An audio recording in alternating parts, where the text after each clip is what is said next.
Dear students, class 10th की math subject में हम एक न्यू एक्सरसाइज स्टार्ट कर रहे हैं जो कि है 11th एक्सरसाइज। अब हमारा लास्ट जो टॉपिक बचा है ज्यामिति से रिलेटेड क्वेश्चंस बचे हैं।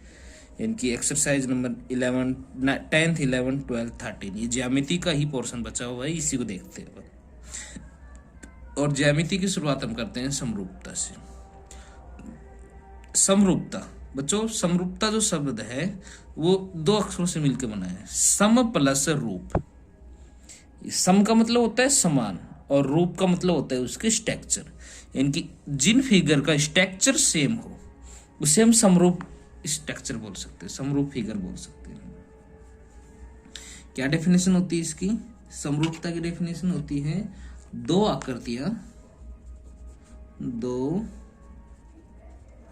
आकृतियां जिनके आकार समान हो परंतु माप समान न हो।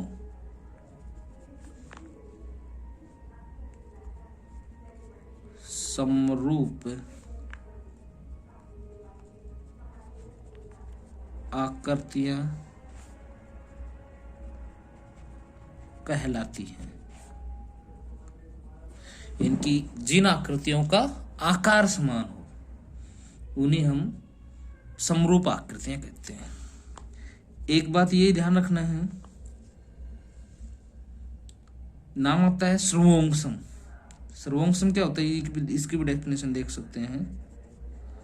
सर्वोंगसमता क्या डेफिनेशन होती है बच्चों सर्वोंगसमता की? सर्वोंगसमता होती है दो ज्यामितीय आकृति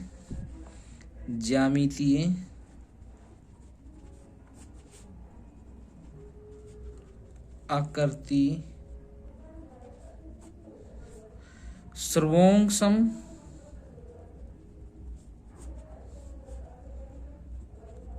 तब कहे जा सकती हैं यानी कि दो आकृति सर्वोंगसम आकृति कब कही जा सकती हैं? जब उनके आकार तथा माप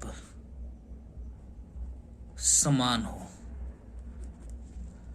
इनकी आकार भी समान हो और उनकी माप भी समान हो तो हम इस आकृतियों को क्या बोल सकते हैं? सर्वोंगसम आकृति बोल सकते हैं। एक बात आपको याद रखनी है, सभी समरूप आकृतियां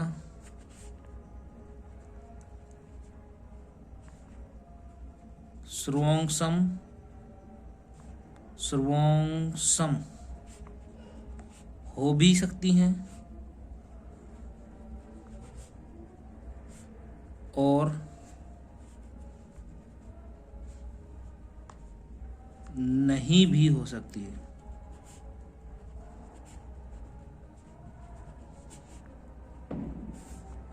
परंतु सभी सर्वोंगसम आकृतियां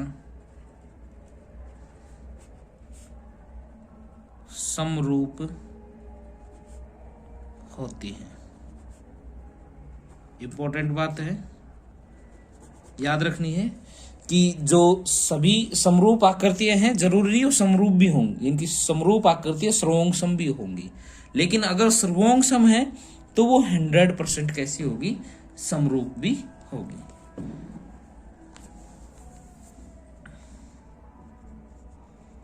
कुछ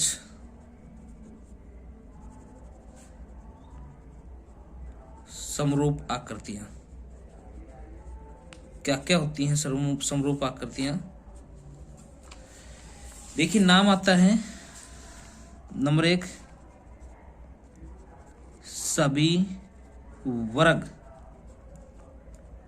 समरूप होते हैं। अब चाहे वर्ग ये बड़ा वर्ग हो,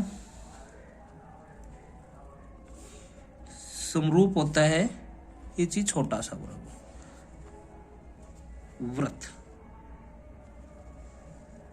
सभी जो वृत्त होते हैं ना, वृत्त समरूप होते हैं। दूसरी बात आती है सभी वर्ग समरूप होते हैं। चाहे ये एक बड़ा वर्ग की बात बोल रहा हूं, समरूप होता है किसके, चाहे छोटा वर्ग हो, सभी जितने भी वर्ग होते हैं वो कैसे होते हैं, समरूप होते हैं। और तीसरी बात आती है सभी समबाहु त्रिभुज समरूप होती है। जो भी समबाहु त्रिभुज होती है,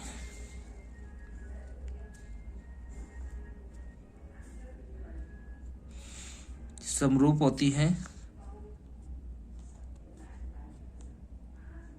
छोटी सी इनकी ये सभी फिगर कैसी होती हैं, समरूप फिगर होती है। नेक्स्ट टॉपिक देखते हैं, दो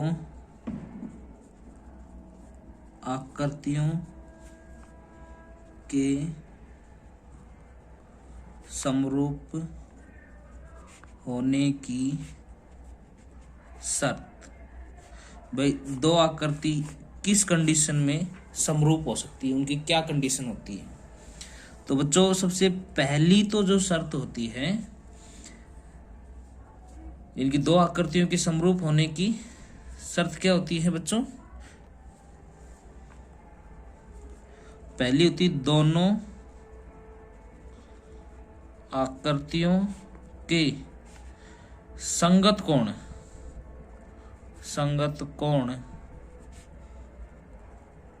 बराबर हो। और दूसरी कंडीशन होती है दोनों आकृतियों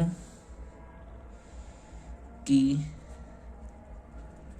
संगत भुजा समानुपाती हो। संगत कोण बराबर हो और संगत भुजा कैसी हो, समानुपाती हो। तभी दो भुजाएं, दो जो आकृति है, कैसी भी आकृति हो, वो कैसी हो सकती हैं, समरूप हो सकती है।